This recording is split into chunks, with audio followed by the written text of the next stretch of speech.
Hello everyone, स्वागत है आप सभी का शिक्षा पाठ में की डीजी के हमारे सेशन में, जहां हम देखते हैं राजस्थान करंट अफेयर जो सूचक सी बुलेटिन और न्यूज़पेपर पर आधारित होता है। मुख्य रूप से हम यहाँ सूचक सी बुलेटिन और न्यूज़पेपर का सार देखते हैं। इस पर आधारित एमसीक्यू हम हमारे 5 बजे वाले सेशन में देखते हैं। आज है मंगलवार 23 जून 2026, ज्येष्ठ शुक्ल पक्ष नवमी संवत 2083। चलिए स्टार्ट करते हैं हमारा आज का सेशन। राजस्थान सरकार की नीतियों के सकारात्मक परिणाम और मुख्य बिंदु। मुख्यमंत्री भजनलाल शर्मा की अध्यक्षता में मुख्यमंत्री निवास पर नीति आयोग के सदस्य प्रोफेसर के.वी. राजू की उपस्थिति में जिला घरेलू उत्पाद अनुमान विषय पर एक महत्वपूर्ण बैठक का आयोजन किया गया। घरेलू उत्पाद अनुमान। इस बैठक के मुख्य अंश हम देखें तो जिला आधारित विकास मॉडल विकसित भारत 2047 पर उन्होंने चर्चा की थी। अग्रणी भूमिका। विकसित भारत 2047 के लक्ष्य संकल्प को साकार करने में राजस्थान अग्रणी भूमिका निभा रहा है। जिला आधारित मॉडल। राज्य सरकार हर जिले की विशिष्ट पहचान, स्थानीय संसाधनों और आर्थिक संभावनाओं को केंद्र में रखकर योजनाबद्ध विकास मॉडल पर काम कर रही है। निवेश में बढ़ोतरी। उद्योग, निवेश और सुशासन आधारित नीतियों के कारण राज्य में बड़े पैमाने पर निवेश आकर्षित हो रहा है। Startup ecosystem. प्रदेश में वर्तमान में 6000 से अधिक सक्रिय स्टार्टअप्स हैं जो युवाओं को रोजगार और नवाचार इनोवेशन के लिए नए अवसर प्रदान करते हैं। नेक्स्ट हम चर्चा करेंगे आकांक्षी उपखंडों से वोकल फॉर लोकल विजन। प्रधानमंत्री नरेंद्र मोदी के वोकल फॉर लोकल विजन के तहत आकांक्षी जो स्टेट्स आकांक्षी उपखंड की जो सूची जारी की जाती है राज्य सरकार द्वारा, उनकी भौगोलिक, सांस्कृतिक और स्थानीय आवश्यकताओं के आधार पर विकास उनका किया जा रहा है। प्रभावी कार्य योजना, जिनमें हम देखें तो जो प्रमुख फसलें हैं, उत्पादों को चिन्हित कर उनके प्रोसेसिंग, प्रसंस्करण, भंडारण, स्टोरेज व विपणन, मार्केटिंग के लिए प्रभावी योजनाएं बनाई जा रही हैं। रोजगार सृजन। लघु, कुटीर और पारंपरिक उद्योगों को मजबूत करने के लिए स्थानीय अर्थव्यवस्था को बढ़ावा दिया जा रहा है। असंगठित क्षेत्र को मुख्यधारा से जोड़ना। स्थानीय उत्पादों को पहचान। राज्य सरकार असंगठित क्षेत्र के उद्यमों को वार्षिक सर्वेक्षण पर गंभीरता से काम कर रही है, जिनमें हम देखें तो चूरू का हस्तशिल्प उद्योग, भरतपुर का सरसों आधारित उद्योग, बांसवाड़ा, उदयपुर के आदिवासी क्षेत्रों के पारंपरिक जनजातीय उत्पाद, जीएसडीपी में योगदान। इन सभी उद्यमों में संगठित अर्थव्यवस्था का हिस्सा बनाकर इनके आर्थिक योगदान को राज्य के सकल घरेलू उत्पाद जो जीएसडीपी है उनमें शामिल किया जा रहा है। नेक्स्ट हम देखेंगे संतुलित व नियोजित विकास के लिए मास्टर प्लान बनाया जाएगा। गांवों वार्ड स्तर के संतुलित विकास के लिए मुख्यमंत्री विकसित ग्राम शहरी वार्ड अभियान के तहत दीर्घकालीन विजन, आमजन के सुझावों, स्थानीय जरूरतों के आधार पर 2030, 2035 और 2047 जो 3 स्तरीय दीर्घ विजन बनाया गया है। 2030 तक का टारगेट और 2035 तक का टारगेट, फिर 2047 तक का टारगेट को ध्यान में रखते हुए विकास के मास्टर प्लान तैयार किए जा रहे हैं। डेटा आधारित विकास किया जाएगा। आर्थिक प्रगति के सटीक मूल्यांकन के लिए सुदृढ़ जिला सकल उत्पाद प्रणाली आवश्यक है। सरकार कृषि, पशुधन, डेयरी, सहकारिता, खनन जैसे प्राथमिक क्षेत्रों में डेटा आधारित मॉडल विकसित कर रही है। नीति आयोग के सदस्य प्रोफेसर के.वी. राजू द्वारा सराहना व सुझाव। अचीवर्स श्रेणी का प्रदेश। प्रोफेसर राजू ने राजस्थान की सराहना करते हुए इसे अचीवर्स श्रेणी का राज्य बताया है। सराहनीय कार्य। पेयजल, ग्रामीण विकास से जुड़ी योजनाओं में राज्य बेहतरीन कार्य कर रहा है। असीम संभावनाएं। राजू जो के.वी. राजू हैं उनके अनुसार राजस्थान में पर्यटन, कृषि, खनन, सौर ऊर्जा क्षेत्रों में विकास की अपार संभावनाएं हैं। मुख्य सुझाव जो उन्होंने दिया है उसमें कहा है कि उच्च तकनीक आधारित डेटाबेस तैयार किया जाना चाहिए और इन क्षेत्रों को जीएसडीपी में शामिल किया जाना चाहिए। योजनाओं की लगातार मॉनिटरिंग की जानी चाहिए और असंगठित क्षेत्र के सर्वे के लिए सैंपल साइज बढ़ाया जाना चाहिए। नेक्स्ट हम देखेंगे प्रधानमंत्री नरेंद्र मोदी के नेतृत्व में राजस्थान में रेलवे सुविधाओं का विस्तार हुआ है। केंद्रीय रेल मंत्री अश्विनी वैष्णव ने मुख्यमंत्री भजनलाल शर्मा ने खातीपुरा रेलवे स्टेशन से जयपुर दरभंगा अमृत भारत एक्सप्रेस और साथ ही मेगा कोचिंग टर्मिनल खातीपुरा तथा अन्य रेलवे स्टेशनों पर उन्नत यात्री सुविधाओं की शुरुआत उन्होंने की है। नेक्स्ट हम देखेंगे रेल बजट 15 गुना वृद्धि और ऐतिहासिक सौगातें। बजट में भारी उछाल आए हैं। वर्ष 2009 से 2014 तक के दौरान राजस्थान को रेलवे के लिए औसतन सालाना 682 करोड़ रुपए की बजट मिलता था, लेकिन वर्तमान में 26-27 में ये 15 गुना बढ़ाकर 10,228 करोड़ रुपए हो गया है। चल रही परियोजनाओं में हम देखें तो वर्तमान में राजस्थान में 76,800 करोड़ रुपए से अधिक की लागत की रेलवे परियोजनाएं जो कार्य प्रगति पर हैं, जिनमें हम देखें तो ट्रैक निर्माण। वर्ष 2014 से अब तक राज्य में केवल 3,900 किलोमीटर ही रेलवे का ट्रैक निर्माण किया गया है। वंदे भारत और अमृत भारत एक्सप्रेस। प्रदेश में 5 जोड़ी वंदे भारत एक्सप्रेस सेवाएं संचालित की जा रही। दरभंगा अजमेर अमृत भारत एक्सप्रेस के बाद अब जयपुर दरभंगा अमृत भारत एक्सप्रेस की भी नई सौगात मिली है। नेक्स्ट हम देखेंगे खातीपुरा रेलवे स्टेशन बनेगा प्रमुख केंद्र। Mega coach terminal. जयपुर के खातीपुरा क्षेत्र में रेलवे को एक महत्वपूर्ण केंद्र के रूप में विकसित किया जा रहा है, जहां 205 करोड़ रुपए की लागत से अत्याधुनिक मेगा कोचिंग टर्मिनल विकसित किया जा रहा है। खातीपुरा में ट्रेनों का मेंटेनेंस। इस टर्मिनल पर वंदे भारत, डेमू तथा LHB रैंक सहित 450 गाड़ियों का मेंटेनेंस एक ही स्थान पर किया जा सकेगा। दबाव में कमी। यह टर्मिनल उत्तर पश्चिमी रेलवे की मेंटेनेंस क्षमता को बढ़ाएगा और जयपुर जंक्शन पर परिचालन के दबाव को कम करेगा। खाटू श्याम जी के श्रद्धालुओं की सुविधा। सीकर के सुंदरपुरा में नया रेलवे स्टेशन विकसित करने की घोषणा की गई है, जिससे खाटू श्याम जी जाने वाले लाखों श्रद्धालुओं का सफर आसान होगा। इनके बारे में हमने कल भी हमारे सेशन में इसके बारे में चर्चा की थी। फ्रेट कॉरिडोर और कार्गो टर्मिनल आर्थिक विकास के engine. Western dedicated freight corridor यह राजस्थान की आर्थिक प्रगति का महत्वपूर्ण आधार बने रहा है। बड़ा निवेश। प्रदेश में 567 रूट किलोमीटर लंबे क्षेत्र में कॉरिडोर पर लगभग 14,700 करोड़ रुपए का निवेश किया जा रहा है। अन्य महत्वपूर्ण रेल परियोजनाओं में देखें तो राज्य में विकास को गति देने के लिए कई दोहरीकरण व नई रेल लाइनों पर काम चल रहा है। जैसे आगरा बांदीकुई का दोहरीकरण किया जाएगा, अजमेर चित्तौड़गढ़ का दोहरीकरण किया जाएगा, पुष्कर मेड़ता नई रेल लाइन बिछाई जाएगी, सवाई माधोपुर से जयपुर का दोहरीकरण किया जाएगा, लूनी से भीलड़ी का दोहरीकरण किया जाएगा, श्योपुर कला कोटा नई रेल लाइन बिछाई जाएगी, तारंगा हिल आबू रोड को नई रेल लाइन बिछाई जाएगी, मथुरा नागदा और तीसरी और चौथी रेल लाइन बिछाई जाएगी। नेक्स्ट हम इसके बारे में चर्चा करेंगे। सामाजिक और क्षेत्रीय जुड़ाव। बिहार और राजस्थान। बिहार के उप मुख्यमंत्री सम्राट चौधरी का बयान। इस नई ट्रेन जयपुर दरभंगा जो स्टार्ट की गई है की शुरुआत न केवल बिहार और राजस्थान का संपर्क मजबूत होगा, बल्कि बिहार के लाखों नागरिकों के लिए राजस्थान का सफर भी बेहद आसान हो जाएगा। रोजगार और पर्यटन को बढ़ावा। रेलवे की इस विस्तार और आधुनिकीकरण से राजस्थान में व्यापार, पर्यटन, शिक्षा और रोजगार के अवसरों को नई सौगात मिलेगी। उप मुख्यमंत्री के निर्देश पर पेयजल समस्याओं का बड़ा समाधान। विशेष अभियान। मुख्यमंत्री भजनलाल शर्मा के नेतृत्व में राज्य सरकार प्रदेश के प्रत्येक नागरिक तक पर्याप्त स्वच्छ व निर्बाध पेयजल उपलब्ध करवाने के लिए निरंतर कार्य कर रही है। भीषण गर्मी के दौरान जल संकट के समाधान के लिए जन सुविधा जन स्वास्थ्य अभियांत्रिकी विभाग जो PHD विभाग है द्वारा 5 अप्रैल से 20 जून तक 9 विशेष राज्यव्यापी अभियान चलाए गए। 24,000 से अधिक पेयजल समस्याओं का निपटारा किया गया। अभियानों के दौरान प्रदेश भर में कुल 24,781 पेयजल संबंधी कार्य सफलतापूर्वक संपन्न किए गए, जिनका मुख्य हम विवरण देखें तो 5,081 हेडपंपों की मरम्मत की गई, 3,360 पाइपलाइन लीकेज दुरुस्त किए गए, 1,710 प्रेशर संबंधी शिकायतों का समाधान किया गया, 1,816 बाधित जलापूर्ति के मामलों का निस्तारण किया गया, 8,684 अन्य सुधारात्मक कार्य किए गए, जिससे पेयजल व्यवस्था अधिक सुदृढ़ व भरोसेमंद बनी। नेक्स्ट हम देखेंगे अवैध जल उपयोग के खिलाफ सख्त कार्यवाही। जल संरक्षण जल संसाधनों के समुचित प्रबंधन के लिए अवैध जल उपयोग के विरुद्ध एक व्यापक अभियान चलाया गया। अवैध कनेक्शन हटाए गए। विशेष अभियानों के दौरान अब तक कुल 2,518 अवैध जल कनेक्शन हटाए जा चुके हैं। व्यावसायिक उपयोग पर रोक।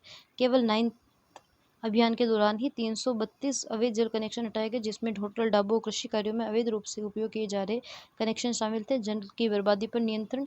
इस सख्त कार्यवाही से पानी की बर्बादी रुकी है। आमजन के लिए उपलब्ध जल संसाधनों को सुरक्षा सुनिश्चित की गई है। शिकायतों को मौके पर ही त्वरित समाधान। 2,357 शिकायतों का समाधान। 9वें अभियान के दौरान तकनीकी टीमों ने समन्वित व त्वरित कार्यवाही करते हुए लगभग 2,357 शिकायतों का मौके पर ही निपटारा किया। जनता को तत्काल राहत। इससे प्रभावित क्षेत्रों के लोगों को पानी की किल्लत से तुरंत राहत मिली और त्वरित निवारण से प्रणाली मजबूत हुई है। नेक्स्ट हम देखेंगे आगामी लक्ष्य। अभियान 30 जून तक जारी रहेगा। निरंतर संचालन। प्रदेश में पेयजल व्यवस्था को अधिक सुदृढ़ करने के लिए यह विशेष राज्यव्यापी अभियान 30 जून तक निरंतर संचालित किए जाएंगे। इसका मुख्य उद्देश्य प्रत्येक घर तक स्वच्छ, पर्याप्त, निर्बाध जल पहुंचाना, ताकि गर्मी और मौसम में भी ग्रामीण दूरस्थ क्षेत्रों में किसी नागरिक को पेयजल संकट का सामना न करना पड़े। जो सेवा शिविरों का आयोजन किया जा रहा है उसके ऊपर ही ये आर्टिकल था। इसके बारे में हमने 3 से 4 बार हम चर्चा कर चुके हैं, लेकिन ये लगातार सुजसी बुलेटिन में आ रहा है, इस वजह से हम इस पर वापस चर्चा करेंगे। 12 साल विश्वास के, विकास के, जन कल्याण के, जो नरेंद्र मोदी जी को अपनी सत्ता में आए हुए 12 साल हो गए हैं। इसी वजह से आमजन की समस्याओं को मौके पर निस्तारण सेवा शिविरों का आयोजन किया जा रहा है। 12 जून से 15 जुलाई 2026 तक सेवा शिविरों में मौके पर किए जाने वाले कार्य हम देखेंगे। उनमें पहले हम जो शहरी सेवा शिविर उनके बारे में चर्चा कर लेते हैं। लीज होल्ड से फ्री होल्ड पट्टे जारी करना। सेकंड, सड़क मरम्मत, पेच कार्य, स्ट्रीट लाइटों को दुरुस्त करना, नालियों की मरम्मत करना, फेरोक कवर, मेंस हॉल्स की मरम्मत और सीवर लाइन के लीकेज की मरम्मत। थर्ड है जन्म मृत्यु प्रमाण पत्र, विवाह पंजीयन, fire NOC, trade licence, signage licence, sewer connection, OFC, mobile tower NOC, EWS प्रमाण पत्र जारी करना। फ्लैगशिप योजनाओं के तहत आवेदन प्राप्त कर स्वीकृति जारी करना, मुख्यमंत्री निःशुल्क बिजली योजना कुसुम योजना के आवेदन प्राप्त करना, बकाया लीज राशि जमा कराने पर 100% ब्याज में छूट देना, पिछले वर्षों के बकाया लीज राशि वर्ष 2025-26 तक एक मुश्त शिविर में जमा करने पर 100% ब्याज छूट, फ्री होल्डिंग के लिए 10 वर्ष तथा लीज मुक्ति के लिए 8 वर्ष की लीज राशि अग्रिम एक मुश्त जमा कराने पर लीज राशि में 60%, नामांतर शुल्क में 50% की छूट देना, AWS LOC श्रेणी के आवंटियों को बकाया किस्तों में एक मुश्त जमा कराने पर ब्याज और शास्ती में 100% छूट देना, लॉटरी व आवंटित आवश्यक भूखंडों के 10 वर्ष की अवधि पूर्ण होने पर पूर्ण विक्रय किए जाने वाले प्रकरणों में 50% की छूट देना, लॉटरी या नीलामी से आवंटित ऐसे आवश्यक भूखंड जिनकी नीलामी या आवंटन राशि पूर्ण पहले ही जमा हो चुकी है उन्हें बिना ब्याज शास्ती के पट्टा आदि जारी करना। इनका जो शहरी सेवा शिविर उनमें कार्य किए जाएंगे। नेक्स्ट हम ग्रामीण सेवा शिविरों में देखें राजस्व अभिलेखों व खातों का शुद्धिकरण, खातों का विभाजन, राजस्व संबंधी प्रकरणों का निस्तारण, नामांतरण, म्यूटेशन, सरकारी चारागाह भूमि का अतिक्रमण हटाने, भूमिहीन किसानों को भूमि आवंटन, खातेदारी का अधिकार प्रदान करने, सीमा ज्ञान आबादी विस्तार एवं विभिन्न प्रकार के प्रमाण पत्र जारी करना, पशु स्वास्थ्य शिविर टीकाकरण, मुख्यमंत्री पशु मंगला पशु बीमा योजना के तहत बीमा पॉलिसी विस्तृत करना, विद्युत सप्लाई ट्रांसफार्मर बिजली संबंधी शिकायतों को समाधान करना, जनधन स्वास्थ्य सामाजिक सुरक्षा योजना है, अटल पेंशन योजना, जन आधार से जुड़े कार्य करना, PM किसान लाभार्थियों को संवाद करना, पालनहार योजना छात्रवृत्ति की समस्याओं का समाधान करना, विद्यालय भूमि से अतिक्रमण हटाना, हेडपंप मरम्मत, जल गुणवत्ता तथा पाइपलाइन लीकेज की समस्या को निराकरण, निःशुल्क स्वास्थ्य जांच सेवा शिविर आयोजित कर दवाइयों का वितरण, लाड़ो प्रोत्साहन योजना, मुख्यमंत्री सामूहिक विवाह अनुदान योजना व वन स्टॉप सेंटर, महिला हेल्पलाइन, शिक्षा सेतु, मुख्यमंत्री मातृत्व पोषण, प्रधानमंत्री मातृत्व वंदन योजना, पात्र महिलाओं तक लाभ पहुंचाना, मातृ शिशु स्वास्थ्य जांच, cancer, sickle cell screening, TB जांच, टीकाकरण व आयुष्मान भारत कार्ड का वितरण करना, NFS से संबंधित लंबित प्रकरणों के KYC आधार सीडिंग करना, पेंशन सत्यापन, पालनहार योजना, UID कार्ड, कृंतक वितरण, मुख्यमंत्री कन्यादान योजना से संबंधित कार्य, निर्माण श्रमिकों के लिए टूल किट सहायता प्रदान करना, जल निकास, जल भराव, बांधों के अतिक्रमण को से संबंधित प्रस्ताव तैयार किए जाएंगे। प्रधानमंत्री आवास योजना के तहत परिवारों का चयन, IHHL की स्वीकृतियां, विमुक्त घुमंतु अर्धघुमंतु श्रेणी के परिवारों को पट्टा वितरण, भूखंड आवंटन, जन्म मृत्यु प्रमाण पत्र जारी करने की सेवाएं, वन भूमि प्रकरणों का निस्तारण एवं पौधों का निःशुल्क वितरण किया जाएगा। ग्रामीण सड़कों व राजकीय भवनों की मरम्मत सुनिश्चित की जाएगी। ये सभी कार्य सेवा शिविरों के माध्यम से, जिनमें शहरी सेवा शिविर के कार्य हमने अलग से पढ़े हैं और ग्रामीण सेवा शिविर के अलग से हमने कार्य पढ़े हैं, इनका कार्य किया जाएगा। नेक्स्ट हम देखेंगे देवास तृतीय व देवास चतुर्थ पेयजल परियोजना का मुख्यमंत्री जी ने हवाई माध्यम से निरीक्षण व निर्माण कार्यों की समीक्षा की थी। मुख्यमंत्री भजनलाल शर्मा ने रविवार को उदयपुर के महत्वाकांक्षी देवास थर्ड और देवास फोर्थ परियोजना का निर्माण कार्यों का हवाई निरीक्षण किया, एरियल इंस्पेक्शन किया। इस दौरान उन्होंने परियोजना की समीक्षा की तथा अधिकारियों को आवश्यक दिशा निर्देश दिए। हवाई निरीक्षण व निर्माण कार्यों की समीक्षा, प्रमुख निर्माण स्थल, मुख्यमंत्री जी ने निर्माणाधीन देवास थर्ड व देवास फोर्थ के बांधों का, डैम एक्सिस का तथा टनल थर्ड के माध्यम से एडिट स्थलों का निरीक्षण किया। टनल की लंबाई, इस निरीक्षण के दौरान टनल 3 के 3.15 किलोमीटर लंबी तथा 5.325 किलोमीटर लंबी एवं 9.10 किलोमीटर लंबी सहित विभिन्न निर्माण चरणों की प्रगति की जानकारी ली। कार्य योजना पर चर्चा की। हवाई निरीक्षण के बाद मुख्यमंत्री जी ने परियोजना की वर्तमान स्थिति, आने वाली चुनौतियां तथा आगामी कार्य योजना के संबंध में वरिष्ठ प्रशासनिक तकनीकी अधिकारियों से विस्तृत चर्चा की। मुख्यमंत्री जी द्वारा दिए गए निर्देश, दिशा निर्देशों हम देखें तो निर्धारित समय सीमा पर सभी कार्य पूर्ण किए जाने के लिए दिशा निर्देश दिए। उन्होंने उच्च गुणवत्ता व सुरक्षा, हाई क्वालिटी तथा पूर्ण सुरक्षा मानकों, जो सेफ्टी स्टैंडर्ड्स है, उनका कड़ाई से पालन सुनिश्चित किए जाने के लिए भी निर्देश दिया है। स्थायी समाधान, इस परियोजना का उद्देश्य उदयपुर और शहर के आसपास के क्षेत्रों को वर्तमान भविष्य की पेयजल आवश्यकता को पूरा कर वहां जल आपूर्ति सुनिश्चित करना इसका मुख्य कारण है। नेक्स्ट हम देखेंगे 12 राष्ट्रीय बांस मिशन, नेशनल बेम्बू मिशन 12 में। समाचार के निर्देश में हम देखें तो 12 से जुड़ी एक महत्वपूर्ण आर्थिक गतिविधि की जानकारी दी गई है, जिनमें किसानों का चयन किया गया है। 12 से राष्ट्रीय बांस मिशन के तहत 2026-27 के लिए 12 से 50 किसानों का चयन किया गया है। राज्य स्तरीय शैक्षणिक भ्रमण, ये किसान सोमवार को 4 दिवसीय राज्य स्तरीय शैक्षणिक भ्रमण पर रहेंगे। बांस आधारित कृषि। इस भ्रमण के दौरान किसानों को चित्तौड़गढ़, उदयपुर, सिरोही उत्कृष्ट केंद्रों सेंटर ऑफ एक्सीलेंस में ले जाया जाएगा, जहां उन्हें बांस आधारित आधुनिक कृषि और तकनीकों के बारे में विस्तृत जानकारी दी जाएगी। चित्तौड़गढ़, उदयपुर और सिरोही क्षेत्रों में जो 12 के किसानों को ले जाया जाएगा, 50 किसानों को।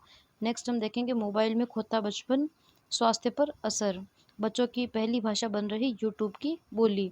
बदलता व्यवहार, बच्चे बोलना सीखते हैं। मम्मी पापा इससे पहले ही लाइक, शेयर और सब्सक्राइब और हेलो गाइस जैसे शब्द दोहराने लगे हैं। वे पसंदीदा यूट्यूबर्स और कार्टून पात्रों के हाव भाव अपना रहे हैं।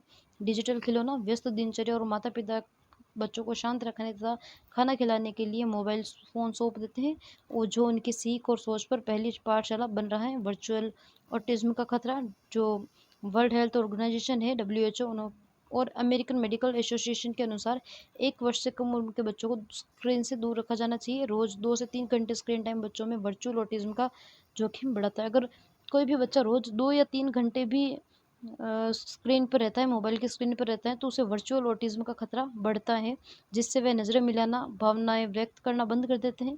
इसका समाधान भी दिया गया है इसमें, जिसमें स्क्रीन टाइम को सीमित करें, बच्चों को कहानियाँ, किताबों व खेल कूद के पारिवारिक संवाद से जोड़े। कम उम्र में याददाश्त का घटना, युवाओं में डिमेंशिया, याददाश्त घटने की बीमारी होती है, डिमेंशिया के लक्षण दिख रहे हैं। तनाव, अत्यधिक स्क्रीन टाइम, मल्टीटास्किंग, अनियमित दिनचर्या के कारण 30 से 45 युवा वर्ग के युवाओं में भूलने, ध्यान केंद्रित न कर पाने तथा जो कंसंट्रेट करने की समस्या तेजी से बढ़ रही है। मस्तिष्क पर असर, देर रात तक जागने और पर्याप्त नींद न लेने के कारण मस्तिष्क को आराम नहीं मिल पाता है, जिसकी वजह से सूचना संसाधित प्रोसेस करने की क्षमता कम हो जाती है।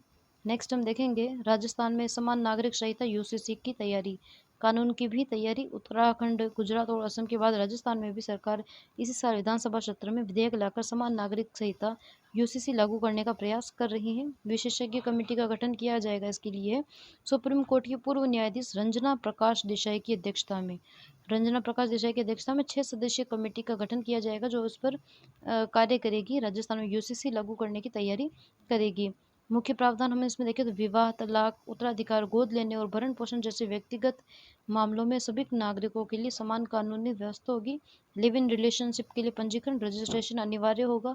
आदिवासियों की परंपराओं और संस्कृति को पूरी तरह से सुरक्षित रखा जाएगा।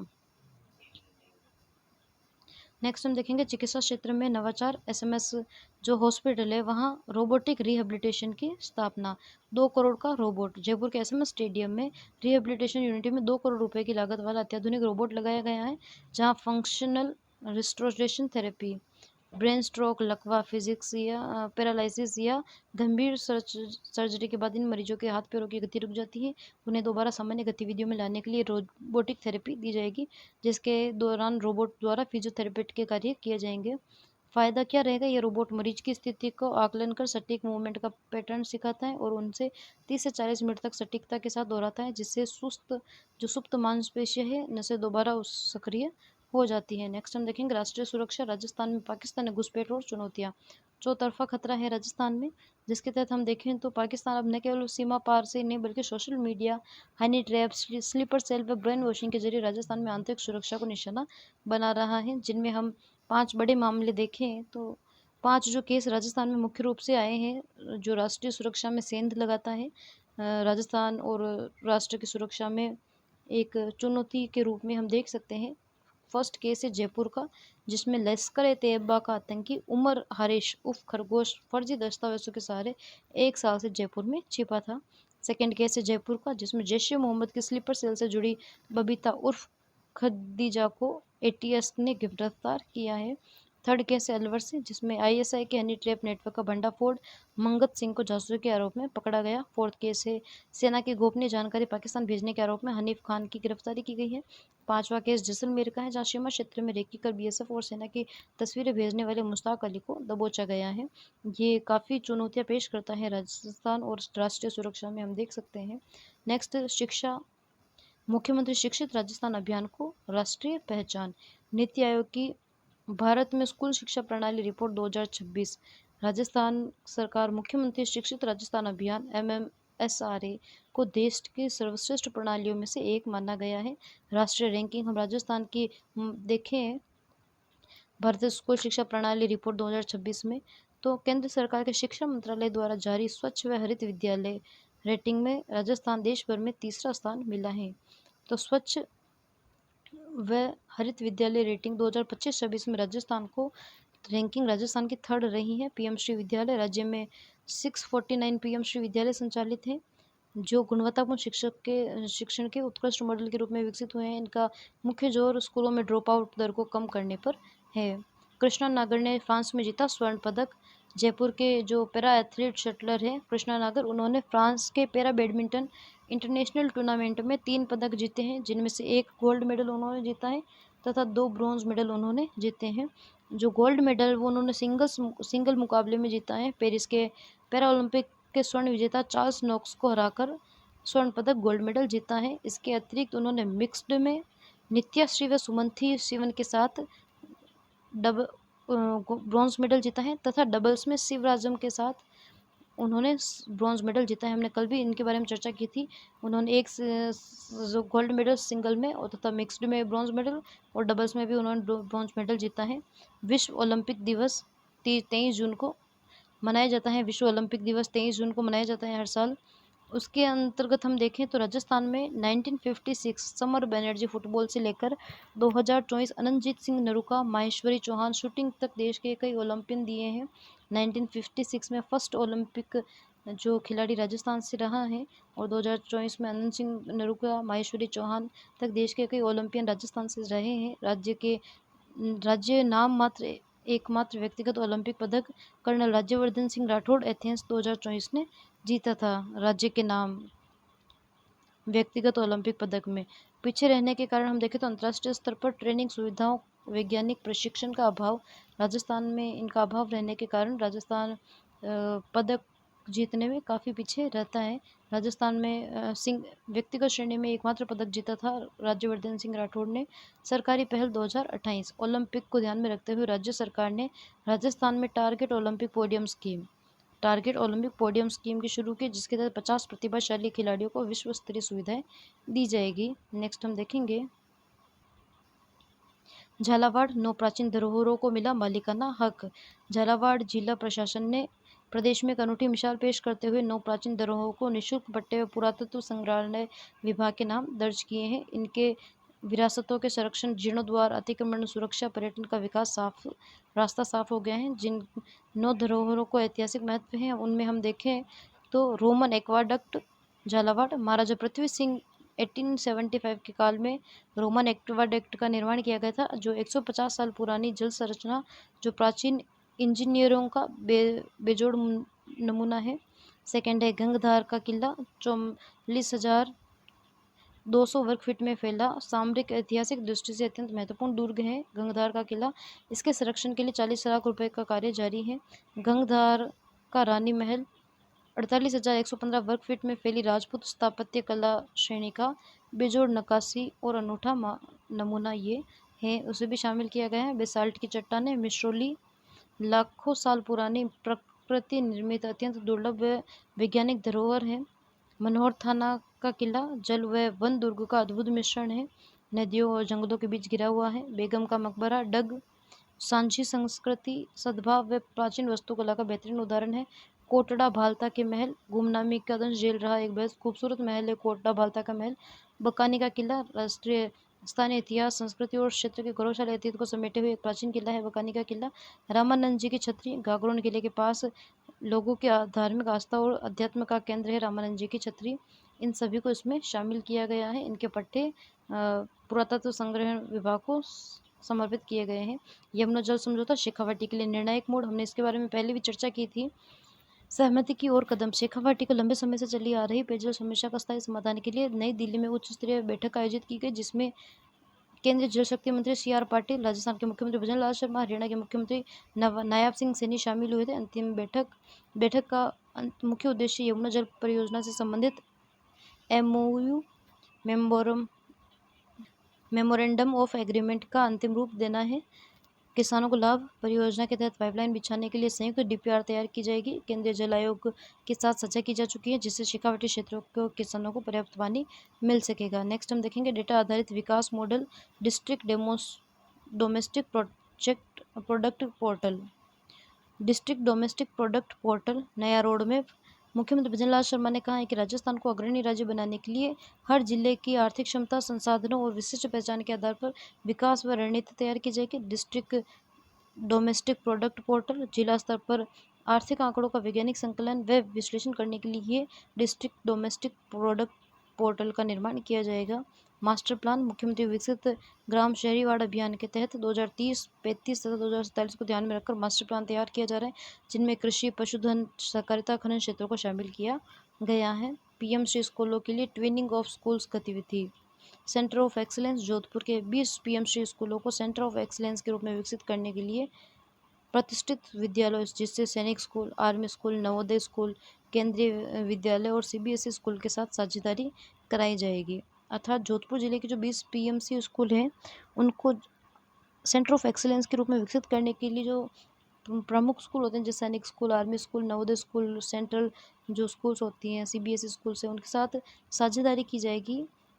राजस्थान के 41 जिलों में संचालित कुल 649 पीएमश्री विद्यालयों के लिए 129.8 करोड़ रुपए का बजट आवंटित है, जिनमें से प्रत्येक स्कूल को इस नवाचार के लिए 4 लाख रुपए का आवंटन किया जाएगा। नेक्स्ट हम देखेंगे संगठन का डिजिटलाइजेशन, भाजपा का सरल ऐप। भाजपा अपने संगठनात्मक ढांचे को पूरी तरह से विकसित करने के लिए सरल ऐप का उपयोग कर रही है। कार्यप्रणाली, इस प्लेटफॉर्म के माध्यम पर बूथ, मंडल, प्रदेश स्तर की कार्यकर्ताओं की बैठक की जानकारी, फोटो, वीडियो अपलोडिंग, संगठनात्मक ढांचे का पूरा ब्यौरा उपलब्ध रहता है। कार्यकर्ता इसी ऐप पर पंजीकरण कर अपना प्रशिक्षण मॉड्यूल और क्विज पूरा करते हैं। तो हम ध्यान में रखेंगे सरल ऐप है जो भाजपा के संगठन से संबंधित है। बिसलपुर की बेटी दिव्या को मालदीव में मेडल। डांगियावास, जोधपुर के बिसलपुर गांव की बेटी दिव्या पुत्री रामप्रकाश रोज दिव्या रोज ने मालदीव में आयोजित अंतर्राष्ट्रीय प्रतियोगिता में शानदार प्रदर्शन करते हुए स्केटिंग में गोल्ड मेडल और 400 मीटर रेंज में ब्रोंज मेडल उन्होंने जीता है। तो हम ध्यान में रखेंगे दिव्या को स्केटिंग में गोल्ड मेडल मिला है और 400 मीटर रेस में ब्रॉन्ज मेडल मिला है। नेक्स्ट हम देखेंगे जयपुर में जयपुर एशिया गोल्फ क्लब दूसरा एडिशन का आयोजन किया जा रहा है। यह टूर्नामेंट 9-10 जनवरी 2027 को रामबाग गोल्फ क्लब में rotary club Jaipur mid town की ओर से आयोजित किया जाएगा। सामाजिक उद्देश्य हम देखें तो इस प्रतियोगिता से जुटाई गई राशि बच्चों के एजुकेशन पर खर्च की जाएगी। इसमें देश विदेश के करीब 120 गोल्फर हिस्सा लेंगे। हाल ही में इसके संबंध में उप मुख्यमंत्री दिया कुमारी को जानकारी दी गई। नेक्स्ट हम देखें इमर्जिंग प्लेयर टूर्नामेंट के लिए राजस्थान के 3 क्रिकेटर का चयन हुआ है। इमर्जिंग प्लेयर्स टूर्नामेंट के लिए गौरव कपल बीसीसीआई के सेंटर ऑफ एक्सीलेंस बेंगलुरु में 6 से 24 जुलाई तक आयोजित होने वाले प्रतिष्ठित इमर्जिंग प्लेयर टूर्नामेंट में राजस्थान के 3 खिलाड़ियों का चयन हुआ है, जिनमें देखें तो चेतन शर्मा भरतपुर, कार्तिक शर्मा भरतपुर, गणेश उतार जोधपुर। गणेश उतार अब राजस्थान से एनओसी लेकर हरियाणा चले गए हैं, अर्थात गणेश उतार अब हरियाणा के निवासी हैं। आज का सेशन हमारा यही समाप्त होता है। Please like, share and subscribe कीजिए। Thank you.